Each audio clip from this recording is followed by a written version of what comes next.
In 1935, the acclaimed historian Will Durant and his wife Ariel set about one of the most auspicious undertakings in the history of, well, history. They set out to write a series of books telling the complete story of human civilization, from ancient Egypt all the way up to modern Europe. The project would take them 40 years, and in the end, their 11-volume series would span over 13,000 pages. Now, towards the end of this project, the couple wrote a similar yet much smaller book.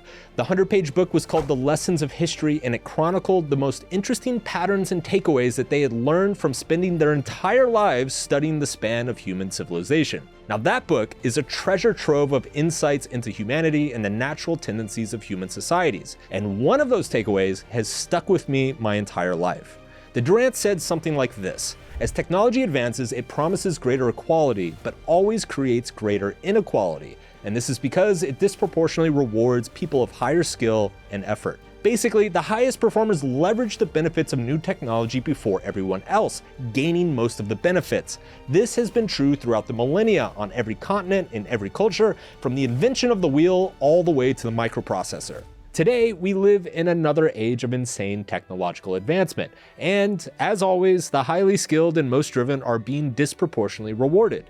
But on top of everything else, I'd argue we also live in an age of lowered expectations. Between quiet quitting, the burnout epidemic, work-life balance, the record low employment participation, great inflation in schools, and the lack of standardized testing, the trend throughout society and pop culture is to work less, try less, push yourself less, and go ahead, take that mental health day, blow a bunch of money at the spa. I mean, it's self-care, right? Go on, you deserve it. Between technological advancement and lower expectations, we live in one of the best times in history to be a high performer. You have more to gain and less competition to gain it than ever before. Now, today's guest, Codie Sanchez, is a high performer. She started her career as an award-winning journalist covering the drug cartels along the Mexican border. Horrified by what she saw, she realized that nothing was going to change until large amounts of money got involved. So she went into finance, climbed the ranks of the banks, and got access to some of the most powerful people in the world. But it turned out they didn't give a shit, and large institutions kind of suck. So then she decided she would go straight to the people. Starting a newsletter, later a social media following, and finally a podcast. Since then, she's amassed millions of followers and now educates people on the basics of finance, business operations, investing, and how to buy and run what she calls boring businesses. Codie herself owns at least part of 40 businesses. Most of them are boring businesses, stuff like car washes and laundromats. Within these businesses, she looks for and pushes people to become high performers because she understands this is the best time alive if you are willing to be a high performer. In this episode, Codie and I talk about why money in business is the international language and why we all need to know how to speak it, how to enjoy the struggle of learning something new, and why being pushed by others is so important, why being good at something, anything, and feeling useful is a core component of human happiness, and why we're no longer being pushed or celebrated for hard work. We also talk about how the definitions of hard work and work-life balance has changed and how that has repercussions in the work world. And finally, we talk about why there are not more women business leaders and why she thinks we're approaching the gender question entirely incorrectly. But before we begin, if you like the show, please follow, please subscribe, please leave a review. That way we can tell the world that I'm a high performer and my ego will be satiated just for another week. Okay, onward. This is The Conversation with Codie Sanchez. The podcast that's saving the world, one fewer fuck at a time. It's the subtle art of not giving a fuck podcast with your host, Mark Manson. So you're most well known for promoting boring businesses, contrarian thinking. I'm curious, why did you start writing? Because the world shut down in 2020. So at the time, I was supposed to be doing a road show, going out and investing in different companies and raising capital for our fund. And I couldn't do it because, they told me to stay in my house and shut my mouth. And so I did, and I got really bored. And because of that, I started writing a little newsletter. And I thought that little newsletter would be fun, like a fun side project. And then it took on a life of its own. And I really started obsessing about this idea that it could really be a business. And I started writing Contrarian Thinking, the newsletter, with this idea that the world was losing its mind. The ability to question something, I think, is like the most central part of being a human. And so that bothered me. And I started writing about it from that perspective. And then I realized everybody actually thinks that they think quite well. And so I was like, well, that's not going to work. People don't actually want better frameworks for thinking because they think they're by and large right. And so I said, well, what does everybody want? And everybody does want money. Just, I mean, you know this. It's like everybody wants to be loved. Right? They want to be respected. They want money. They want health to be sexy, or is that part of love? It was Ben Franklin had 3 categories. Yeah, what are they? The health, wealth, and love. Health, wealth, and love. Yeah. And I know a lot about money just from my industry stolen fragments. And so I said, I think the Trojan horse to thinking might be to get people caring about money, because money typically comes with some form of ownership. Like you're not going to just get money for nothing unless you have a trust fund. So this is actually an interesting issue that shows up in a lot of psychology, sociology, economic research, because you can go out and survey people saying like, what do you think about X? Yeah. And people will come back and say, oh, we love X. But if you say, what do you spend your money on? They're like, oh, no, we don't spend our money on it. We spend our money over here on this. And it's called revealed preferences. And it's actually a huge problem in psychology because people don't behave the way they tell you. Like they will say one thing and go do another. And so a lot of people believe, and I agree, that the way to actually see what people value and care about is to see what they're willing to spend money on or where they're willing to invest their dollars. I think you're right. Well, and also, I don't think it's that they don't. It's that we don't actually do the things we even think we do. Oh, for sure. We're lying to ourselves. Oh, we, even if we don't realize it, I think humans are incredible self-rationalizing machines with the innate ability to actually believe our own bullshit. Yeah. And so, I joke with this about my husband all the time. It's like, have you ever gotten in a fight with your wife? Never, I'm sure. But let's say that you had. Sure. Then I imagine at some point you're like, you said X. And she's like, no, I said Y. And you both are living in an experience in which you think you're 1,000% correct. Yes. And yet, neither of you are probably crazy. Otherwise, you wouldn't have stayed married for so long, right? Yeah. And so I always laugh with him. I'm like, I never liked when the hippies said things like, well, this was my lived experience, except that I think it's true. My truth. Yeah. It might be more real than we think. There is no my truth. There is the truth. Yeah. And the problem is that we humans aren't very good at finding it. Yeah, for sure. What do you give a fuck about that most people don't? I have a burning need for feeling like at the end of the day, if I die, I've done enough. There's this Emma Bombeck quote. The quote is basically that when I stand before God at the end of my days, I will have not one drop of talent left. I will have given you everything that I had. And I always liked that idea of like at the end of the day, you're just like wrinkled and ringed out and there's nothing left. Yeah. And so maybe if there's nothing after this, at least you can leave it all on the field. Mm-hmm. And so that's what drives me and what I actually really care about. And sometimes I think, man, wouldn't the world be so interesting if more people thought that way? Mm-hmm. If they were like, what if I just like reached inside and tried to pull out every single thing inside of me that could deliver some value to the world? Mm-hmm. And I think it's really sad that instead of doing that, we distract ourselves so much. And we spend so much time living other people's lives. Mm-hmm. And, if you were on a team at any of my companies, that's what I talk about all the time. I'm like, there is such a unique honor in being around a bunch of other people who want to achieve something great because it's totally contagious. And we were talking about this today, and I forget what the effect is. I can never remember the name, but it's something like chameleon, but Pygmalion. Might be the Pygmalion effect. Wasn't that it, Tanner? We can never decide how to pronounce the name. We'll look it up. We'll put it on screen. Codie, Georgetown grad, can't pronounce anything. Yeah. But moral of the story is basically that you rise to the level of the highest standards placed on you often. Yes. And so how sad that we're placing all of these low standards and low abilities on people. We think that that's doing them a solid. Like, you don't have to achieve much. You should quiet quit. Mm-hmm. You need work-life balance. And it's like, actually, in fact, you probably need the opposite of that. Mm-hmm. And so I sit up some nights talking with my husband about that. And that is what makes me saddest about the world and that I care about. And maybe lots of people don't. Do you see any drawbacks of that? I think the drawback would be if I had unhealthy habits that couldn't let me have enjoyment in life. Like if I wasn't also healthy and I didn't have a great relationship with my husband and friends and family, you could take that to the pure extreme for sure. But I actually think that's pretty rare. Yeah. I think it's very, very rare that somebody finds something that they're obsessed with doing and then does it to the point of personal detriment. What I found instead is if you do things to personal detriment, it's usually ego, you know? Yeah. It's like, I just want $1 billion, and so I'm going to do whatever it takes to get there, as opposed to like, what am I capable of? And can I keep squeezing it out? I find that a lot of people have a lot of motivation and drive. They just don't know where to point it. Yeah. They feel like they don't know what's worth pursuing. And I think this is particularly an issue with our generation and Gen Z, with all the distractions and the devices and everything. Like there's so much noise that it's hard to know what is actually valuable. Hell, it's hard to know what's actually true to a certain extent. And so I sympathize. I mean, I'm very much the same way. There's a Bukowski quote where he's like, I want to slide in the home plate, like broken, burned, destroyed, you know. It's a great quote. I think it might be Hemingway. Was it Hemingway? It's Yeah. one of those old alcoholics. Yeah, both fucking great. Bukowski was a second level type of alcoholic. Have you ever listened to his weird one-off poem readings on Spotify? Like, caution to the internet before you do it. They're wild. Dude, he would like verbally abuse his audience. I've never heard anything like it. I like read some of his favorites, like the poem "So You Want to Be a Writer." I love that Bukowski poem.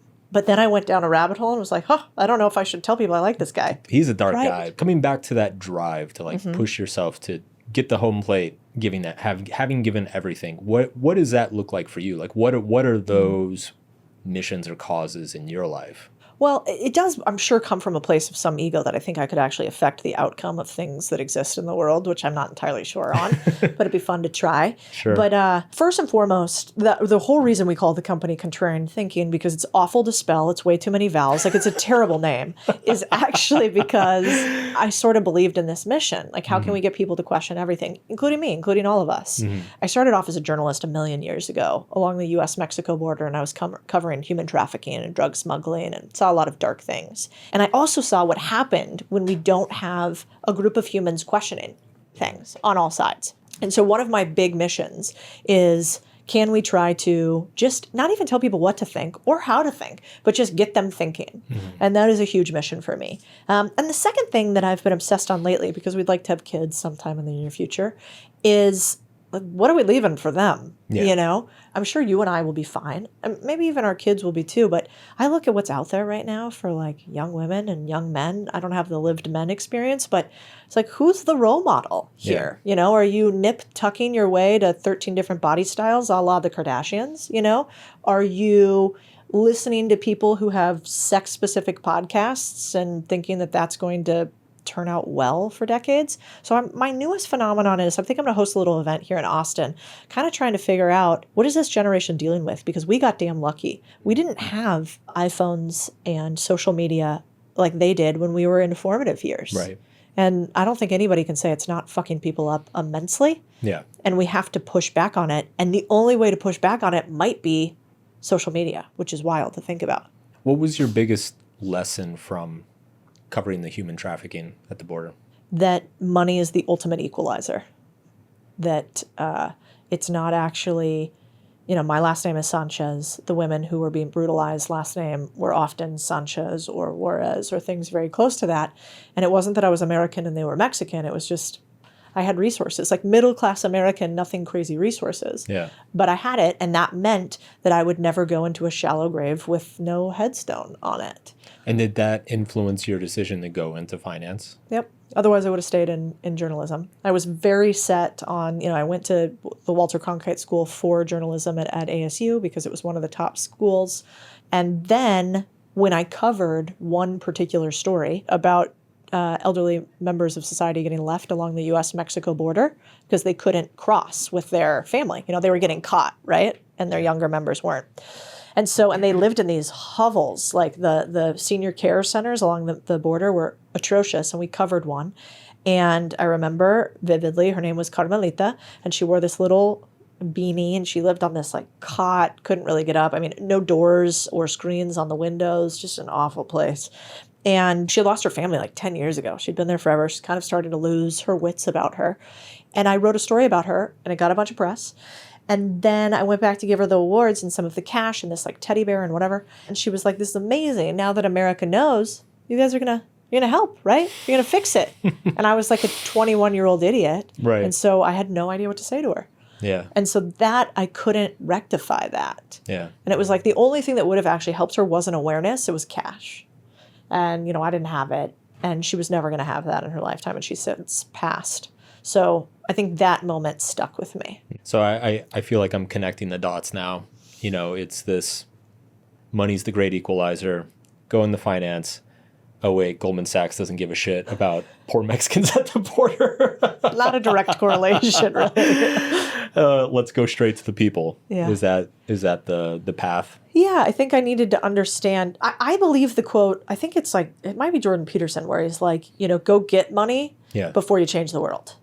And I think that's right, because money is literally the international language that we all speak. Yeah. And if you want to make a real difference, it's going to be very hard for you to do it counter to somebody who has resources more than you to the tune of 100, 200, 3,000x.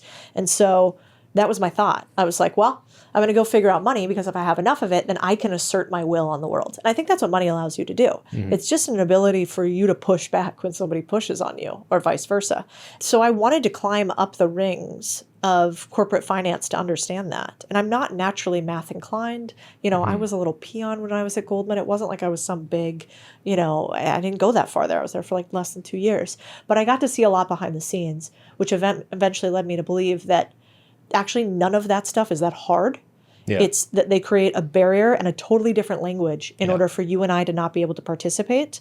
And because of that, we give them all of our money. They take a percentage of it for managing it.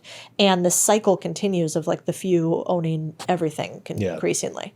And so I don't think anybody's inherently evil there at all. I just think perverse incentives lead to perversity. Those institutions were also built at a time where education wasn't easily available, right? Like you needed middlemen, and you needed like a big conglomerate to manage everything for you, and of course siphon off some for themselves. Yeah, I think that's right. Yeah, but I do think you have to, at some point, if you can't take control of your financial ownership and you don't actually speak the language of money and you don't understand how it works, how do you ever expect to get rich? And I'm like, that's like when people go on YouTube and they're like, drop shipping, make me $100,000 in a month. I'm like, it's the totally wrong question. Yeah. Instead you have to actually go understand the whole financial landscape and what all your options are, and become super highly skilled in the thing that seems easiest to you but is harder to other people, and then go see who will pay you the most for the skills. And after they have paid you a certain amount of money, see if you understand enough to go recreate the skills for yourself somewhere else, or invest the money that you've now learned how to make. Yeah. It's funny because the first, say, 4 years of my career were so scrappy and hard. I distinctly remember, actually, I used to work my ex-girlfriend supported me. We had this tiny, like, 2-bedroom apartment with a roommate, and I would work in bed all day, and there were times where I'd fall asleep with my laptop, like, on my stomach, and then I'd wake up in the middle of the night and just keep going. Wow. But I remember, having conversations with her, and I was completely broke. I was always scrounging to, like, give her money for rent and buy a burger. It was really rough. But I remember telling her, I'm like, I like this. Like, I would rather. So, fun fact, you and I both worked at State Street. Real in Boston? Yeah. Oh, that was a weird place, huh? Oh, I hated it. Yeah, me too. I lasted a month. I was like, I gotta get out of here. But yeah, I mean, I had done this like short stint in the corporate world, absolutely hated my life. And then I was broke for months and months and months. And I was like, I like this. I really like this. And it's funny because after Subtle Art came out and blew up and, all this stuff happened, there was a dissatisfaction that wasn't there before. And it was really weird because I didn't feel free to express that. It's like, objectively, this is the best thing that's ever happened to me. So I'm not really allowed to be dissatisfied. And it took me years to figure out that I like the scrappiness. Like, I like doing YouTube and not knowing what I'm doing. I like fucking up edits and videos. I like stressing over this podcast and being like, do we have the right format? Is this really, like, is the branding right? Could we change something? Like, I like that. I like feeling like I'm doing something wrong. And it took me a long time to accept that. A long time. I think if you asked young Mark, he'd say, yeah, I like this, but it's only because I think it's going to pay off in the future. Yeah. I'm going to get successful and all this stuff. Whereas old wise Mark understands that it's just how I'm wired. Like, I need to feel like an underdog. It's where I operate optimally. Interesting. That's actually a little bit of a superpower, I Yeah. think. And realizing it, because everybody always says, it's not the destination, it's the journey. Sure. But everybody focuses on the destination. Yeah. So if you've realized that you're wired to actually enjoy the journey, fucking Buddha over here with curly hair, but also I think that's something a lot of us aspire to. Yeah. Like I find myself 1,000% falling into the, this video only got that. And then Yeah. I have to pull myself back and go, what is wrong with you? You are a woman in your 30s, like happily married, worrying about TikTok views. I don't actually worry about TikTok, but Sure. YouTube, which is much higher brow, know? Yeah, But right. anyway, but I still find myself falling into that sort of hedonic treadmill for sure. I do too, but I realized I like it. Yeah. Well, I do. Yeah, I do too. I like it. Like I like being like, oh, that video bombed. Why? Let's figure out why. Yeah. Let's figure out why, let's get better. Yeah. And have you seen The Last Dance, the documentary about Michael Jordan? Yeah. So, he has this almost like psychopathic ability to like take things personally. Yeah. But one of the things they talk about is like he would irrationally interpret things as like personal slights to motivate himself. I think I have a little bit of that. It's not a personal thing. It's not like, oh, Codie said this thing and like I took that person. It's not like that, but it's, it's like we'll work on a piece of content and it'll do well, but it won't do as well as I hoped, or it won't do well as like this other guy's video. And I'm Yep. like, fuck that shit. We're going to do better. Like 100%. And the conventional wisdom would be like, oh, don't compare yourself, like be happy as you are. But it's like, no, I like that. It feels good. I don't get swept up in it. I don't attach my ego to it. It's a game and it's like my favorite game to play. I don't know where the world went where we decided that we couldn't have fun doing the thing that we wanted to do for a living. Yeah. Like when did that narrative even start? I think that is such Or a bizarre idea. Have fun struggling. Yeah, exactly. I think that's it. It's like this kind of obsession of removing struggle and challenge from people without realizing that it's like it's the appropriate struggle or challenge that like makes you feel most alive. Oh, it's so true. We were looking at a graph today that was showing from the World Economic Forum, but anyway, the numbers were basically showing happiness indicators for people who are employed and choose to be employed. Yeah. Employed but don't choose to be employed, like wouldn't choose to be employed. Right. Then unemployed by choice, and then unemployed not by choice. And no surprise, the two groups that are least happy are the two unemployed groups, even if they were there by choice. Yeah. And so, one study doesn't a truth make, but I thought that was so obvious and yet not common sense at all. Schwarzenegger just came out with a book called Be Useful. And it was the thing that his father told him throughout his life. And I remember I saw that and I was like, there's so much wisdom in that. And it's also coming from all like the psych research that I've done. In psychology, they call it like self-efficacy, internal locus of control. Like there's a bunch of different terms of it, but it's basically just like people who feel like they're capable of something. Like you are doing something, you are able to change your environment in a way that is creating value in some way. And it's such a key component of our happiness and well-being. It can be as simple as, I don't know, being a garbage man or whatever, but like it makes sense to me that employment is so tied to it. Yeah. Have you read Arthur Brooks' new book with Oprah? I have not. So I was at a little dinner with Arthur last week, and I've been a fan of his for just years. Mm-hmm. And it's very seldom do you get somebody who could both be at the head of, a conservative Republican movement and best friends with the Dalai Lama and Oprah. Yeah. Like those triangles don't mesh. Sure. And yet if you've ever met the guy, it makes all the sense in the world. And so anyway, he was talking last week about how the three things that we're missing for this generation, or the three things that lead to happiness in his research that he's done at Harvard, are basically friends, family, faith, and then a fourth, which is work that serves people. Right. In some ways. And like, I thought that was so interesting. He's like, so why are young people unhappy these days? He's like, well, we have 30% of the youth who thinks that nobody actually knows them. So we have like less true friendships than ever. We have the family nuclear unit sort of under attack with more people having not even for any reason that they don't like their family, but left the city or state in which their family lives, and then less people determining to have a family than ever. Right. And then we have obviously a crisis of faith, lowest traditional secular, religious institutions and following of them in decades.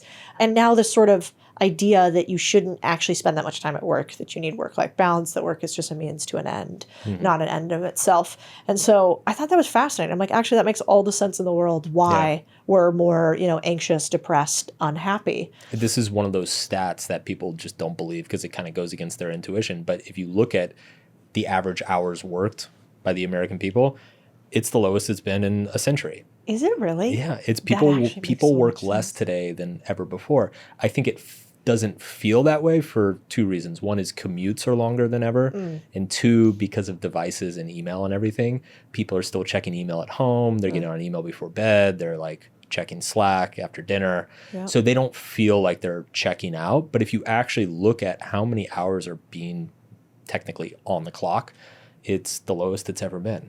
That's fascinating, but actually tracks. Yeah. Yeah. It's funny. At one of the companies, one of the managers came to me the other day and was like, I'm concerned about delegating this because I feel like a lot of the team is overworked. And I'm like, pause. Why?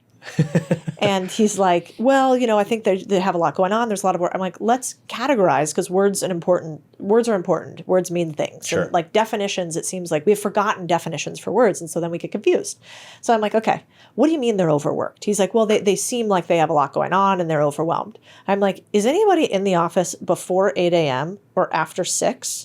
When was the last time you saw that? He's like, well, not exactly, but they're working from here. I'm like, let's look at vacation days taken. Yeah. Oh, it's like healthy 2 to 4 weeks on average from people. I'm like, let's work at work. Like, are we putting more on individuals than we ever have before? Or do we actually have more people spread out? And by the end of it, he was like, oh, I guess by all categorical measures, there is not this problem. I'm thoughtful about that lately.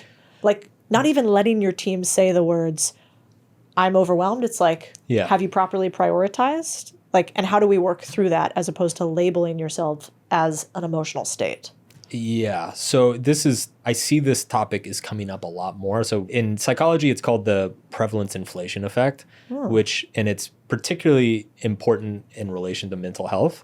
So there are a couple new studies that just came out in the last year. The big one that happened was in Australia. They took 1,000 teens. They gave them something called DBT therapy, which basically teaches you a bunch of good psychological concepts, helps you deal with struggles, anxieties, etc. And then they took 1,000 teens and just let them, control group, let them be whatever. The teens that were exposed to the DBT, which is a well-studied protocol, like it's got decades and decades of data behind that it helps people. The teens that were exposed to the DBT actually turned up with worse mental health afterwards. And the theory is that, it's like your knee hurts. So you like Google knee pain and it's like, oh my God, I have cancer. Like you start reading stuff and you're like, I have that. Oh my God, I have that. Oh, Jesus, no, I have that. The human mind has this tendency of like whatever you're exposed to, you relate it to yourself. And the theory is that the more we tell young people, oh, you're struggling with anxiety. Oh, you have self-worth issues. Oh, you're neurodivergent. You're all these things.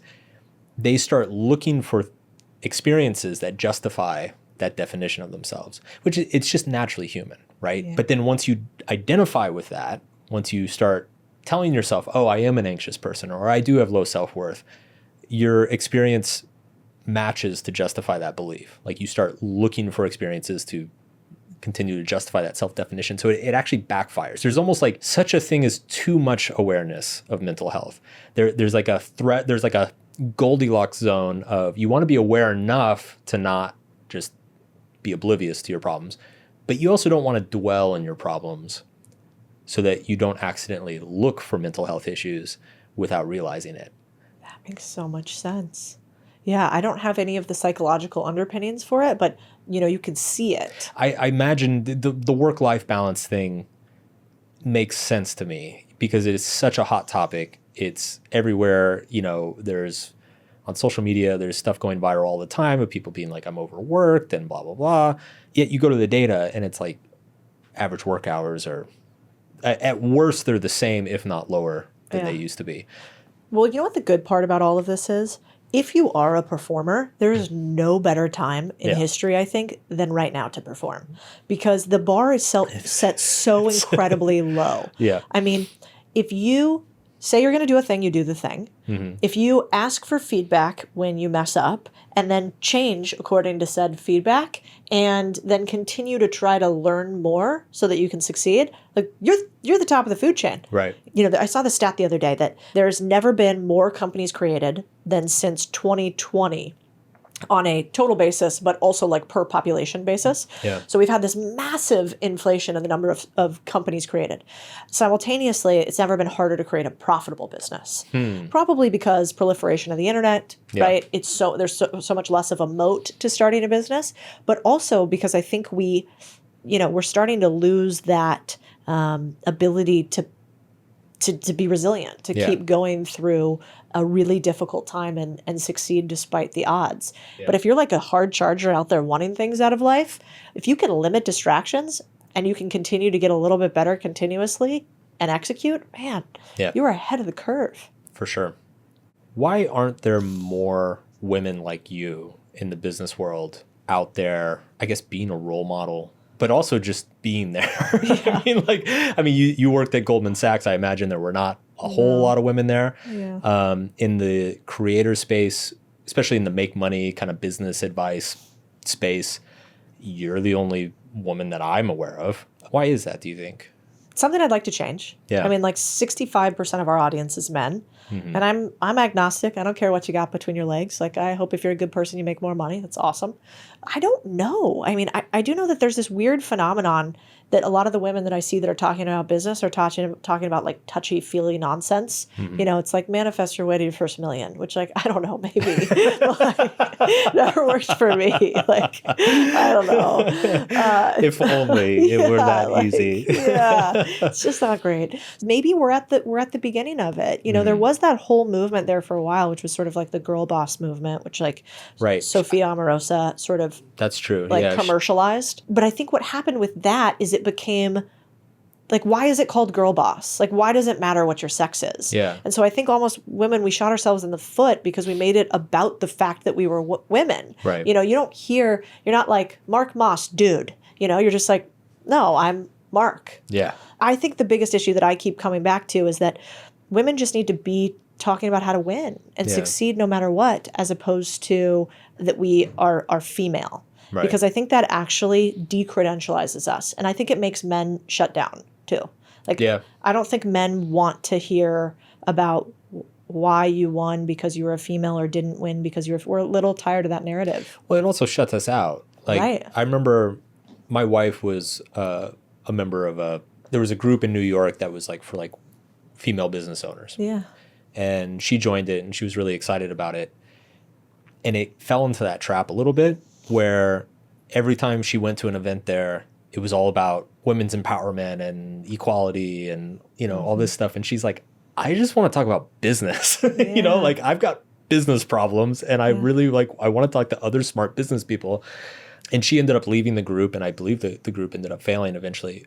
But yeah, I think there's something as a man. I mean, obviously I support her and I support women in general in business, but like there's like a turnoff about that. It's like, well, I don't know. It feels like it's about something else. It's not about the money or the work anymore. Yeah. Well, I mean, if you ever went, I remember I went to one, remember that thing, The Wing? Did you ever, it was like WeWork for women, like ultra destined to die. You know, WeWork didn't work and it was open for everybody. Like you opened one just for women. WeWork and cut out half the customer base. Great idea. Let me give you $100 million in funding. Yeah, right. And I remember I went to one of them and it was so ludicrous. The whole thing was pink. And I like pink. Pink's cool, but like, come on. And then the second thing is there was like a room over to the side, and they were like, feel free if you would like to go into the crochet room at any point. I'm like, get out of fucking town. Why is there a crochet room in here? This is so silly. And so I do think there's going to be a next generation of women who are just trying to win. Yeah. And hopefully do it in a way where, you know, I turn down speaking gigs if they say, we're looking for a female CEO to speak. Yeah. I go, listen, if it's that you need a CEO to speak and you think I'm the fit, awesome. But like, I don't do the whole talking about how me having one type of genitalia led to some different outcome in my business. I don't actually think it's relevant. Sure. And I think it's super victim mentality. You Yeah. know, like I've had a huge benefit to being a woman in a lot of situations. Sure. Was there the ass grab? Did I get shut out of the 19th hole sometimes? You know, Yeah. did I have inappropriate behaviors at work? Certainly. But also, I didn't look like every other Tom, Dick, and Larry. So, like, I had to win that way too. Yeah. I don't know what the answer is. But you know what's fascinating? I've been obsessing on this lately, like how to get more women interested in business in a way that like still allows them to be a wife and a mom and feminine. Like I don't think we have to divorce those two things. Totally. I don't think you have to be filled with testosterone. You could just like happen to be in business too. And then I was looking at creator sizes. And if you look at the biggest creators out there, there's a huge cap at business overall. Like some of the biggest creators in business, I don't know, let's say like Instagram are like 5, maybe 8 million subscribers. You could say like Jay Shetty, which is like 16, but he's not really business. So like the biggest business creators are like 5 or 8 million on Instagram. Probably like Gary Vee or something like that. Yeah. And I think he's maybe like 8 million or something like that. Yeah. So, and then you look at what I'll call mainstream businesses. So things like, or mainstream creators. So like the Kardashians, like what, I don't know, 300 million or something like that. For sure. And then you look at beauty creators and they're like tens and tens and tens of millions. And then fashion creators, tens and tens. And then fitness creators, tens and tens and tens. And so I think the other thing may just be business is actually a tiny little sector that very few people care about, actually. Yeah. And I think it's because like what's more entertaining to watch? Like a really funny little comedic video or like one on a P&L? You know? Yeah. And I think the same thing with beauty as well. It's like a lot of these people think that business is the product. So they're like, I want to have a beauty business. So they're like talking about lipstick or whatever. They don't realize the product isn't actually the business.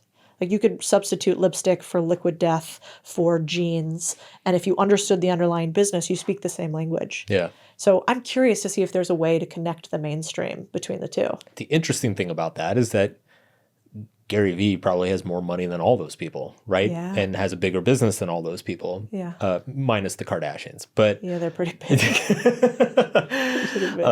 one of the things that I've noticed lately and concerns me a little bit, you know, in my space, the kind of the personal development world, it used to be back in the day, like 80s and 90s, women and men consume very different personal development content. So women, it was more the touchy-feely, woo-woo relationship stuff. And Like then, Dear Sally or something. yeah, or if you think about like The Secret and Oprah and things totally. like that. Yeah. Whereas men, it was more, you know, it was more like make more money and be more successful and Yeah. power and all this stuff. In the 2000s and 2010s, the audiences kind of merged. I actually think people like me and James Clear and a couple others like kind of caught a special moment where I remember going into my publisher and they asked me for the demographics of my audience. And I was like, oh, it's 50-50. And they were like, what? And I was like, yeah, it's 50-50 men, women. And like their jaws dropped. They said, nobody in self-help has 50-50. Like that's just absolutely unheard of. There was like 10 years maybe where men and women were kind of consuming the same thing. It was all, you know, I guess the early days of social media or something. We were like the first movers. But what I'm noticing is that they're splitting again. And I'm slowly seeing my audience become more male dominated. Yeah. And there are people in the space that I talk to all the time, and they're slowly seeing their audiences become more female dominated. Are those people typically women? No. Men with interesting. And it's like they are drifting, and as a response, they're starting to hammer up more on relationship content. They're starting to talk about manifesting. I'm kind of like, bro, what are you doing? And it's like, I don't know. It's Just the audience. light my candles. Yeah.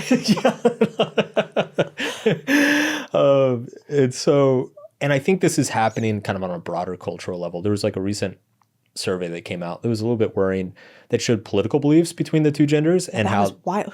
I saw that. That was like the American Enterprise Society or something like that. And it's just completely divergent, especially at the lower like sub 30. Yeah. It's like young men are becoming way more conservative and young women are becoming way more liberal. Yeah. And that is bad. Like, I don't even know where that takes us, but maybe it's something with the algorithms, but the technology is getting so good at serving us up things that we relate to that maybe it's unintentionally closing us off into these demographic bubbles in a way that didn't happen before. Before it happened with like ideological bubbles. Now it's getting so good, it's like demographic bubbles. And like that's even worse in a lot of ways because it's you know, like if you're a Latina woman, now you're just being exposed to Latina women. And if you're like a white dude, you're just being exposed to white dudes. And like that's not good for anybody. And No.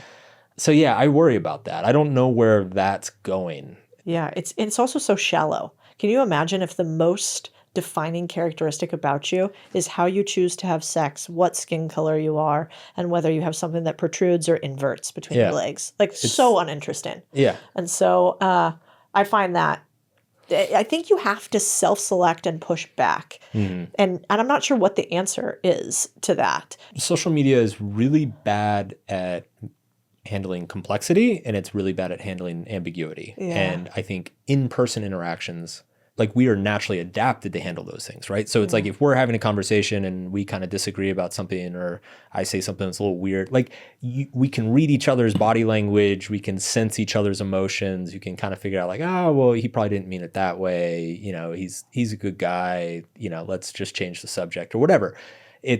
We kind of naturally default to recognizing that people are multifaceted, and one little uncomfortable thing doesn't necessarily like demolish the entire interaction. Right. Whereas online, that it's the opposite. You know, it's like the second somebody says something that makes you uncomfortable that you don't like, you're like, well, fuck that person. And, you know, it's like mute, block, delete.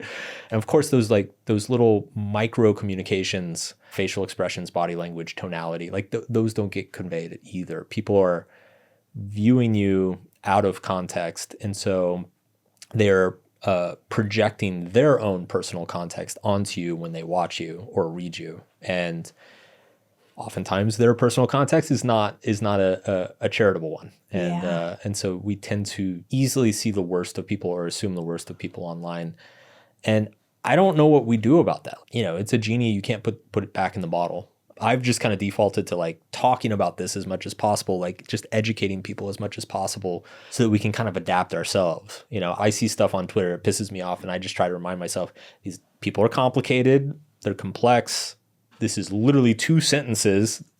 These 2 sentences are my only exposure to this person, you know, so let's just try not to jump to conclusions or make assumptions. You know? I think that's right. I think, you know, if you want to win in today's society, you have to limit distractions. And what's the ultimate distraction? Emotional hijacking. Yeah. Because you really can't do anything else when you're emotionally hyped. Yeah. And so where's the best place to get emotionally hyped? Well, on the internet, where people are posting things without really much reciprocal effect, often anonymously. Yep. And so Twitter is an amazing place to go get super distracted, upset, and then project that onto the rest of society and lose your day. Yeah. I do think there's a real benefit in being able to say, I just shall not allow myself to be triggered. While everyone else on the internet is allowing themselves to get upset by somebody, unless some human says to my face, you are a fucking piece of shit and I'm going to kick you in the leg. I'm not, you know, if you won't say it to my face, how am I going to let that bother me? Right. Because it takes actually such an amount of like imagination to put together a series of events about what a person thinks of you based on something that's happening on the internet. Now, I think it's really hard when it's directed at you. Like you've had this many times in your career, you know, where you say something and somebody comes at you, and you can't have done this for 16 years and not have people pretty much say everything bad about you ever, I think. Like, are you ever surprised anymore? No, right? Like everything under the sun has been said to me, and I've only been doing this for like 3 years. So let's, you know, bring it on. But I think for the average person, like what a fun experiment. Could you just have an anti-trigger experiment where every time you do that, you just go and watch a little snippet of your favorite Disney movie instead and try not to get amped? Yeah. Or even try to imagine the most charitable interpretation of the thing that just triggered you. Yeah. And I think that's a good mental exercise. It's also very hard to do. Like, you know what I was always told my husband? Do you get mad when you're driving? Like, and somebody cuts you off? Yeah, sometimes, yeah. It doesn't really bother me for some reason. I think it's like my husband, same, like he just assumes that person, I don't know. He's the biggest piece of shit in the world. Is total disrespect, also hates him, you know? and so, you know, and he gets so annoyed because I just always go, I just assume that they're birthing a child in the backseat every single time. Yeah. And that's the old adage, but for some reason it helps me. I'm like, they're probably super late, you know. They're birthing a child in the backseat. They've just found out they got cancer. I don't know. Yeah. And so if I think that way, it never really bothers me. I'm like, no, I kind of expect everybody on the street to drive like an asshole. And if they don't, I'm happy about it. And so maybe there's a way for us to do that on the internet too, as opposed to what we're doing right now, which even our team has kind of done it a few times. Like we've seen something crazy on the internet, and then we've gone, let's have a reaction to the crazy. Yeah. And then that reaction to the crazy kind of hypes something that is probably super fringe anyways and normalizes it in some way. Yep. And then there's a reaction on the other side about how could you think this is crazy? Because in fact, we think this is super normal. Right. And so instead of me countering it, I've just added noise instead of signal. Yeah. I interviewed Ryan Holiday yesterday. We talked about this quite a bit, about avoiding the temptation of the clickbait, the low-hanging fruit, not platforming certain ideas or people because you know it's going to get a ton of clicks. And he and I both feel very strongly about that. And I also think that there's something to both of our longevity, because I've been around long enough to see the big new thing turn into the big horrible thing and watch people torpedo their own careers, you know, dying on a hill that does not deserve to be died on. So I just try to remember that. Like in this business that we're in, you really need to pick your battles carefully. And it's funny because you'll even get hate for that. Like I will get angry emails, be like, why aren't you talking about this political issue? Why aren't you angry about, you know, this politician said this thing? And I'm like, because in 2 weeks the other guy's going to say something else, and then the whole narrative is going to change, and you know, new info is going to come out and everything's going to be different. And like, I'm not going to fall into that trap. I try to stay with stuff that's like very timeless, the stuff that's not going to change. It is funny to see the cycles too, isn't it? Like I even saw it with boring businesses. So when I first started talking about them, people were like, this is dumb. Like, this is super dumb. Why would Car wash? What the fuck? Yeah, exactly. Laundromat? Like, those things don't make any money. Nobody uses them anymore. I'm like, I don't know what, like, do you want to see my tax return? Yeah. And then it really started to pick up. I think not just because of me, but, you know, it just got sort of normalized. Then there started to be lots of case studies about people succeeding with it. Yeah. Then perfect inflection point, you know, we had sort of the Silicon Valley implosion over the last 2 years where, you know, they're not funding as many companies anymore. And so now, you know, then it just hit like peak boring business time where like there's memes everywhere you can find about Harvard grads going out and trying to buy a plumbing company and then, you know, hating their lives. And so I think it'll come down again. And I don't know what the next thing will be, but I can definitely start to tell when the main thing is starting to become a meme. Right. You know, it's just moved a little bit past it. And now it doesn't matter for me and my portfolio because car washes don't care how you feel about them on the internet. They still make money, which is why I like them. But I do think it's important to not tie yourself to those trends. You have to be careful, and you also want some flexibility in the ability to pivot, you know, when things do change or when the zeitgeist shifts. One thing that I definitely feel or have noticed is that the make money spaces online tend to blow up during economic hardship. Yeah. And they tend to not go away, but they recede a lot during boom times. And we are definitely in a time, you know, pandemic, post-pandemic, a lot of economic hardship, a lot of layoffs over the last few years, particularly layoffs in sectors where there are really smart, educated people who are ambitious. And so I personally believe that there's a correlation there of, you know, you've got all these like smart Stanford grads who used to work for Google or Facebook sitting around being like, fuck, how am I going to make money? And eventually, you know, the market will correct or equilibrium will hit and we'll move on to the next thing. So, you know, it's kind of like surfing. Like you just always got to keep an eye on like where the wave's going and make sure like position yourself accordingly. Yeah. Last question. What do you give too many fucks about and you wish you gave fewer? I mean, there's the standard answer, which is I probably care more than I should about what people I respect think of me. Not generally, but I do very much care if people that I think are smart and thoughtful and strategic see something that I'm doing and think, you know, it's unethical or I don't agree with it or it's beneath you. That bothers me. And has that happened? Oh, for sure. I mean, in the beginning of when I was a creator, it's less common now, but when they were like, you know, isn't this kind of beneath you doing this stuff on the internet? Like if you had really, you know, if you had really leaned into, you could have built your own huge private equity company as opposed to talking about it on the internet with all of these people. Right.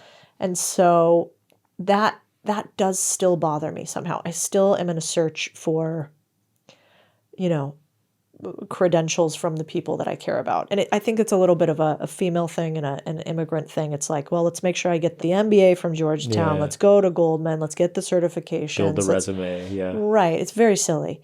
And so I remember I met once Astro Teller, the head of Google X's program. So he, fascinating guy, and was tasked with coming up with crazy ideas for Google, right? And he had this idea that I don't know if he still does, but he did it years ago, where he said one of the most impactful things I've done in my career is outside of my office, and thus a bunch of other people picked it up around the office, I have a resume, not of all the things that I've done, but all the things I've failed at. And so I've tried to, I keep a list. I'm not quite as evolved as Astro is, but I keep a list of all my failures to remind me that they're not going to kill me. Yeah. And that in fact, people probably think about me so much less than I could ever even imagine. They do. Yeah, exactly. So like nobody cares and we'll forget your name in, 2 to 10 to definitely 50 years. Sure. And so that's the truth. If I was to look back to young Codie again, or anybody out there in their 20s or 30s, it's like, man, nobody actually really cares that much. It seems so important. It's probably not. And last I checked, you and I aren't curing cancer or saving the world. And so it'll be fine. Yeah. And the worst thing that we can do will probably never take a life or, cost us our life. Yeah. And my husband, because he's a former military guy, that's always his line. When I'm stressed about something, he's like, is anybody going to die? And I'm like, no, nobody's going to die. I'm in a spreadsheet, it's formatted incorrectly. Yeah. Like, it's so silly. But that's where my fucks lay. Interesting. The irony there is that when people are like thinking that what you're doing is not a good idea, they're like, oh, that seems YouTube, what? The irony is all the big opportunities are like that. Yeah. Most people don't see them. And so most people are going to think you're a little bit crazy for going all in on them, which sometimes they're right. Yeah. But what's yours too many fucks these days? My too many fucks? I'm having trouble relinquishing control and delegating. It's really hard for me. I'm slowly getting better, but yeah, I don't know. I recognize too that it's completely irrational. I mean, in some cases, people on my team can do it better than I can, but there's just something of like, if I don't see it and know how it's being done, then I'm not gonna like be able to sleep at night or something. And I definitely need to get over that. Yeah, that's a really good one though. Yeah. I feel like that's a common one for creatives too. Yeah. Because at the end of the day, it's your name and it's your face on it. Absolutely. And there's very few things that are like this in the world. It's also sometimes useful to just say to that part of yourself, that's reasonable, actually. Yeah. That's reasonable. Like, I don't want somebody to edit a video and then all of a sudden there's something in there that I would never, ever do. And they think that I did. Right. So it's rational, but definitely limited. Yeah, for sure. Cool. Thank you, Codie. My pleasure. This is fun. Thanks, dude. Great.